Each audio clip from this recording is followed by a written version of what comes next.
ഇനി ഭാരത പതാകയെക്കുറിച്ചാണ്. 1947 ജൂലൈ 22 നടന്ന ഭരണഘടനാ അസംബ്ലിയുടെ യോഗത്തിലാണ് ഭാരതത്തിന്റെ ദേശീയ പതാക ഇന്നത്തെ രൂപത്തിൽ സ്വീകരിക്കപ്പെട്ടത്. എന്നാൽ 1931 കോൺഗ്രസ് ദേശീയ സമ്മേളനത്തിൽ നമ്മുടെ ദേശീയ പതാകയ്ക്ക് കുങ്കുമവർണ്ണം മാത്രം മതിയെന്നായിരുന്നു ആവശ്യം.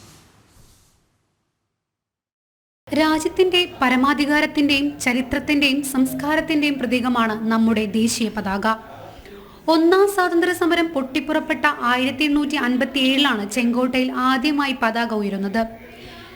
ഇന്ത്യൻ സ്വാതന്ത്ര്യ സമര ചരിത്രത്തെക്കാൾ പഴക്കമുണ്ട് ദേശീയ പതാകയുടെ കഥയ്ക്ക്. 1931 കറാച്ചിയിൽ കോൺഗ്രസിന്റെ ദേശീയ സമ്മേളനം നടന്നു. അന്ന് ദേശീയ പതാകയെ സംബന്ധിച്ച് നിരവധി ചർച്ചകളും നടന്നു. 7 അംഗ പതാക കമ്മിറ്റി ചേർന്നു. 7 അംഗ പതാക കമ്മിറ്റി ചർക്ക അടയാളമുള്ള കുങ്കുമ പതാക ദേശീയ പതാകയാക്കണമെന്നായിരുന്നു ഐക്യകണ്ഠേന തീരുമാനിച്ചത്. ആർഷഭാരത ഋഷീശ്വരന്മാർ ഉയർത്തിയ പതാകയുടെ നിറവും ഇത് തന്നെയാണ്. രാജ്യത്തിന്റെ ത്യാഗവും ശക്തിയും സൂചിപ്പിക്കുന്ന നിറമെന്ന നിലയിലാണ് കുങ്കുമവർണ്ണത്തെ ദേശീയ പതാകയാക്കി ഉപയോഗിക്കണമെന്നുള്ള ആവശ്യം ശക്തമായത്. സർദാർ വല്ലഭായ് പട്ടേൽ അടക്കമുള്ളവരാണ് ഈ ആവശ്യം ഉന്നയിച്ചത്. പിന്നീട് മുസ്ലിം ലീഗിന്റെ എതിർപ്പിനെ തുടർന്ന് കോൺഗ്രസിന്റെ പതാക ദേശീയ പതാകയാക്കാനുള്ള ചർച്ചകൾ സജീവമായത്. ആന്ധ്ര സ്വദേശിയായ പിംഗലി വെങ്കയ്യയാണ് ദേശീയ പതാകയുടെ ശില്പി.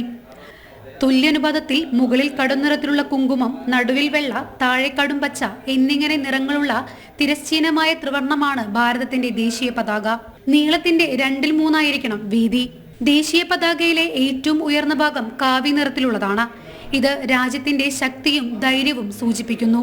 വെളുത്ത ധർമ്മചക്രത്തോടു കൂടിയ മധ്യഭാഗം സമാധാനത്തെയും സത്യത്തെയും സൂചിപ്പിക്കുന്നു. കടുംനില നിറത്തിൽ 24 ആരക്കാലുകളുള്ള അശോക ചക്രമാണ് ചേർത്തിട്ടുള്ളത്.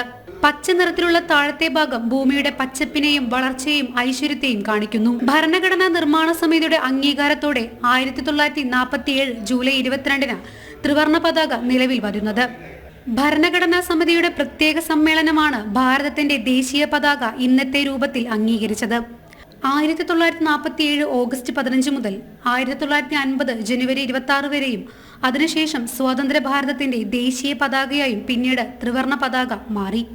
ത്രിവർണ്ണ പതാകയുടെ നിറം, നിർമ്മാണം, പ്രദർശനം, വലിപ്പം, അനുപാതം എന്നിവയിൽ കർശന നിയമങ്ങളാണ് നിലനിൽക്കുന്നത്.